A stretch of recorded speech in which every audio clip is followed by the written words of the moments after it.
자, 전한길 씨가 윤석열 탄핵 심판 선고 결과에 대해서 사실상 승복하지 않겠다는 메시지를 보냈습니다. 전한길 씨는 불법이나 불의에 의해서 판결이 났을 때는 저항하는 것이 헌법 정신에 맞다고 주장했는데요. 결국 이 말은 윤석열 탄핵이 기각 또는 각하되어서 윤석열이 복귀하는 경우에만 승복을 하고, 만약 인용이 된다면 지난번 부산역 연설에서 얘기했던 것처럼 헌재를 휩쓸 것이라는 뜻인 것 같습니다. 그런데 법치주의 국가에서 재판 결과에 대한 선택적 승복을 공공연하게 말하는 사람이 어떻게 그동안 역사를 가르쳤는지 모르겠습니다.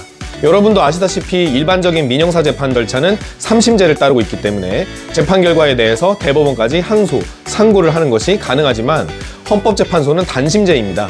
다시 말해서 헌법재판소가 한번 결정을 하게 되면 법적인 절차 내에서는 불복을 할 수가 없다는 뜻이죠.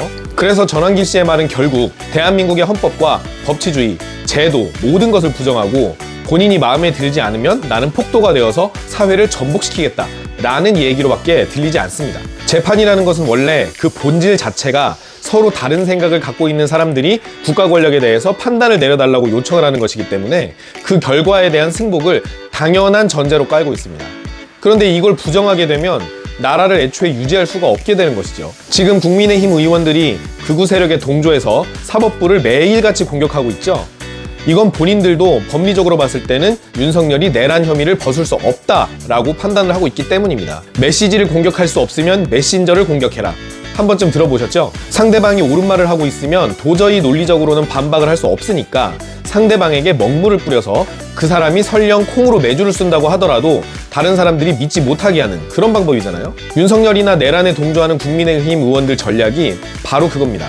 이 사람들 말대로라면 대한민국은 사법부, 공수처, 일부 검찰이나 경찰, 그리고 일부 경호처, 그리고 군대, 선관위, 헌법재판소 전체가 중국인이나 화교 또는 종북 세력에게 점령당했다는 것인데 이게 얼마나 허무맹랑한 소리입니까? 상명하복에 목숨을 거는 군인들조차도 군 통수권자의 위법한 명령을 따르지 않겠다고 반발하는 바람에 결국 내란 시도가 실패하고 마는 것이 오늘날의 대한민국입니다. 그런데 나라 전체의 운명을 결정짓는 선거에 그 많은 인력이 투입되고도 부정선거가 이루어졌다는 단 한 명의 양심 고백도 나오지 않는다는 것, 그리고 부정선거 지시에 대해서 반발하는 사람이 없었다는 것, 이게 정말 상식적으로 말이 된다고 생각하시나요?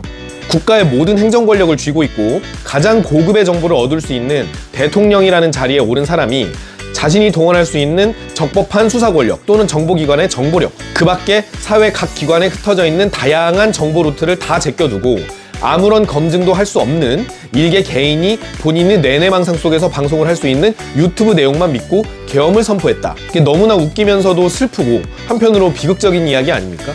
윤석열이나 국민의힘 의원들 바보 아닙니다.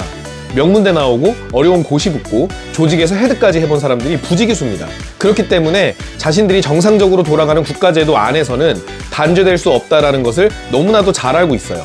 따라서 비정상적인 방법만이 자신들의 안위를 지킬 수 있다고 결정을 내린 뒤에 대한민국의 모든 국가 시스템을 갈기갈기 찢어놓으려고 하는 것입니다. 이미 대한민국은 극단과 혐오로 사회 통합이 불가능할 지경까지 이르렀죠. 김일성, 김정일, 김정은이 3대에 걸쳐서 이루려고 했어도 못 이룬 대한민국 붕괴라는 결과를 윤석열은 단 3개월 만에 해냈습니다. 어떻게 보면 참 대단하네요. 윤석열은 대통령이었습니다.